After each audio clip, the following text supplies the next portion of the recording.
Hello, I am here with Tyrese Potoma, a standout player from Regina, a Campbell Tartan alumnus, just like me, a JUCO and Division One player in the U.S., and currently a shooting guard for the U of S Huskies in Saskatoon. Yeah. Tyrese, tell me, you've had a long journey in basketball. If you could use one word to characterize these many years you've been working, what would that word be? Uh, dedication. A Dedication. Tell lot, me, lot of work over the years. Being obviously like this is for S.A.B.I.T, being a small Asian guard trying to break through a scene where not a lot of us make it. But just staying dedicated to what I laid out for myself when I was younger and trying to achieve everything. I love that. Um, Speaking to your journey, and there have been a lot of turns to get you where you are today. I forgot to mention in our intro, you're a silver medalist from the CIS National Championships Yeah. this last spring. What was that experience like for you? Well, we always kind of that's where we wanted to be, right? Like that final game. Everything leading up to it happened so fast, and even losing that game, like it hurt a lot, obviously, but it was that's what we worked for, kind of thing. And even to get to that point, looking back on it, was a huge accomplishment for us. Like, no, coming in as the last seed in the national tournament, upset the first seed, beat someone else, get to the final. Like, no one thought we were going to be there anyways. So it was huge for us as a team. Just looking back on it, at the time, it sucked, but looking back, it was great. Come in as an underdog. Is that a mentality you're used to? Yeah, for sure. Uh, Obviously, like growing up small, half white and half Asian. Uh, been looked off lots by coaches, even still transferring from school to school. When COVID hit and I came back here, school was looking. It's always been a thing. It's like that first eye test. People have to look past and see like what kind of player they actually are instead of kind of looking them off like 5'11" Filipino guy. Like, no, we're not interested. But some I'm used to, wasn't anything new. Now, I introduced you as a shooting guard, but technically you're a combo guard. Like, how would you Yeah. describe your position? Whatever needs to be done. This year we're looking kind of depending on lineups, running the one, running the two, just depending on matchups in the game. So you're versatile in both roles. Yeah. Awesome. Uh, Speaking about S.A.B.I.T in particular, you haven't been able to play in a lot of S.A.B.I.Ts because you're playing college ball all the time. How many years did you actually compete in the tournament? I think I don't know how many I've actually played. I think we spoke a little bit earlier that last year, that 2016 year. I think that was the last year that I played because Okay, because you've been on your journey ever since. yeah, I moved away for school and then COVID, and then S.A.B.I.T didn't run the following year, so still can't play this year. But been That's yeah, okay. You got lots of time ahead of you for S.A.B.I.T. You got more important fish yeah. to fry, as they say. Uh, okay, but even beside that, your family has always been involved with S.A.B.I.T. Yeah. You're part of the S.A.B.I.T family. Your mom is scorekeeping. Your dad is a sponsor and participating in the organization of the event and everything. And he's of course family to Bernie and basically family to Joe and Richard. S.A.B.I.T's been around since 2004, which means you were probably like 6 years old at the time when it started. Do you have memories from your childhood going to S.A.B.I.T? Yeah.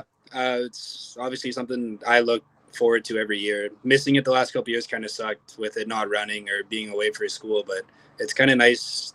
It's like you get to see like your whole family again, right? Like even guys that I grew up watching throughout S.A.B.I.T come in from out of town again, get to see these guys, and like I don't know. I guess they also got to see me grow up year after year of me coming to watch, eventually playing.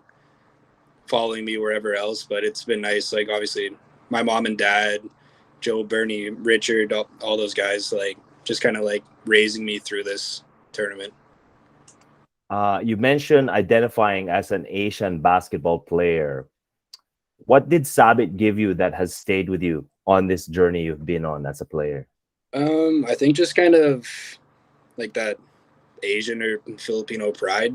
Uh, you see a lot of these really good basketball players come from all over, like that you honestly don't see as much of in Regina, where you got these really good Winnipeg guys coming in, guys from Alberta that are really good, or ex pros or whatever, and it's kind of like makes you proud to like be Filipino, be Asian, seeing how good they are, how good, and then thinking to myself like, man, like I could be like these guys one day, or I could be better than them, kind of thing.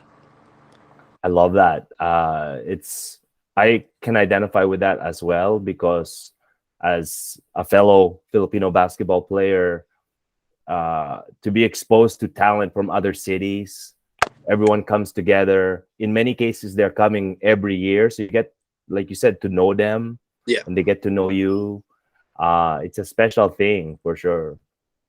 Um, Now, I mentioned I wanted to ask you if you had any advice for up and coming ballers, Asian or otherwise, that you could impart to them.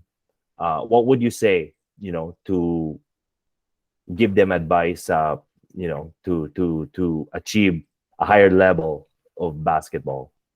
Um, I just think like the work will always show, right? Like if you're putting in the time, practicing on your own in your team practice, doing the best you can to improve every day, like it's gonna show up, and it's just staying dedicated to like whatever your goals are. If you're young and you want to make your high school team, like just work hard for that every day. If you're in high school, you're trying to make it to university, same thing. Same thing with me right now. Like I'm in university, I got one more year left, and then I'm trying to crack the pro ranks, right? Like get paid to play. So I just gotta like stay committed, stay dedicated, keep keep working. I love it. I love that you're always looking at what your next move will be. Yeah. Is playing pro in the Philippines, for example, is that on your radar? Yeah. I have this year and then one more year to finish my degree and to play one more year at the U of S following this year. And then I'm working on getting my passport for the Philippines to be considered a domestic player, make it a little bit easier to get in there. But if other leagues kind of came up, if I have good seasons, then I'd be open to that too. But just kind of starting to work towards that professional goal and then see what happens from there. Good luck to you, man. That's so amazing. And I want you to know our whole S.A.B.I.T family is rooting for you as you go to pursue your goals, man. 100%. You mentioned skepticism from coaches or programs that you know have you haven't they have an eye test for you, and you have to overcome that with your performance. What have been your calling cards that have helped you take your game to another level to those coaches and programs? Is it your shot? Is it your handle? What sets you apart? Um, Probably just mostly being very skilled offensively. Probably mostly rely on my 3 point shot. Honestly, I've been a good 3 point shooter throughout my college career, but then just overall being able to score the ball, kind of thing. Like, or like we talked about, being versatile, kind of that 1-2 position. Like I could run a play if I had to. Like I can score the ball if I have to. Just being able to put the ball in the hoop, I guess. What about on the other side? Has that been something that you've been wanting to work on? Is your defense and your ability to lock somebody down? Yeah, it's been something I've definitely had to work on throughout high school to college. It's definitely been way more of a process than offense, but it's more just kind of like understanding my role of what I need to do, kind of being a pest, like guarding other guards close. Like I just got to be, I don't have to be a lockdown guy. I just have to be good in my role there on defense. That's true. Plus minus, right? You don't have to be Kawhi. You just have to be solid plus minus. Yeah, I get Yeah. that for sure. Okay, I'm gonna show you a quick clip. Okay, and I just want to get your reaction on that. Okay, Yeah. give me a sec.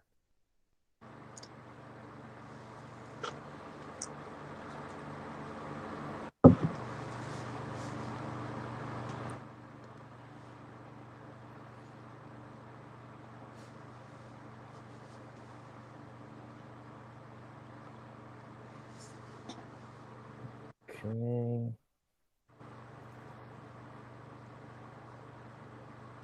All right. And where is that?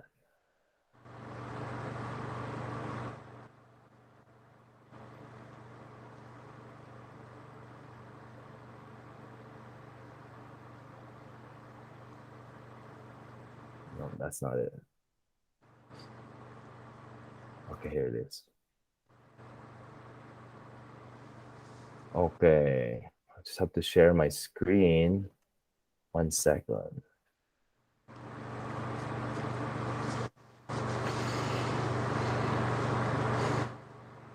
Okay, tell me if you have seen this before.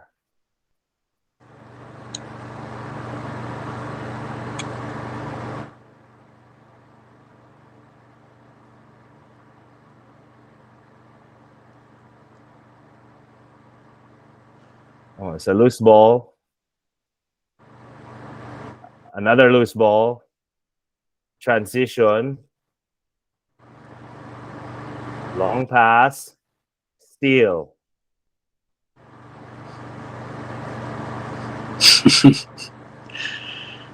Yeah, that's Jazz, right? I can't remember if I don't know if I was at that game, but I've for sure seen the clip, and it's probably, I don't know. Obviously, the guys at S.A.B.I.T always use it, but it's just like it's just like that. It really like embodies like kind of that atmosphere, right? You see the crowd's reaction, like because especially a tournament like that, like how many guys are dunking on someone like that at S.A.B.I.T, right? Like that's Absolutely. That's it. Like, yeah, it's so rare, especially as Asians, shorter players. This is yeah. not occurring. People aren't getting posterized every game. You might see someone squeak a dunk in on a fast break wide open, but then just to see him kind of like grab his head like on top of him, yeah, it's gross for sure. Tell me about that atmosphere. Is that something you remember from S.A.B.I.T in your own playing and spectator experience? Yeah, it's nice to have everyone there, and it's usually very supportive. Sometimes like fan bases kind of collide or whatever, but like especially those last few playoff games, watching the final games, like it's very for how honestly not many like overall that many people there has small seating section. It's very like super loud in the gym, and it's like it's you think you're in like a packed arena kind of That's thing. totally it. Honestly, it's a special experience, Yeah, and it's a unique experience that we don't get a lot of in Regina. In Winnipeg, as we mentioned, they have a really strong Filipino basketball community, and so that kind of atmosphere, I think they have more of that there with their leagues and their tournaments and such. But yeah, to have created something like that in Regina, I think is really unique and special. yeah. Ty, this is all the time I have today. I want to thank you for joining us and talking with Tito Al about basketball and about S.A.B.I.T. And yeah, I just want to tell you again how much we appreciate you and how you're an ambassador for the game and for S.A.B.I.T. no matter what you're doing up there. So keep it up. Last thing, do you have anything you wanted to say to Joe, Richard, and Bernie to sign off? Just thank you guys for keeping this going. I know there's been years you guys talk about should we do it again? Like just keep doing it. Like this means a lot to kids like me, kids growing up, these other guys that are still playing. Like it's something we look forward to every year. So just I don't know, keep it up. I love it. Thanks, Tyrese. Peace, Thank you bro. for having me.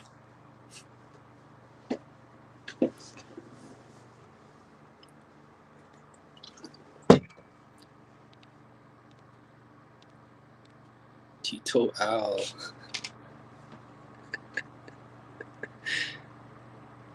How do I stop recording this? There we go. There we go.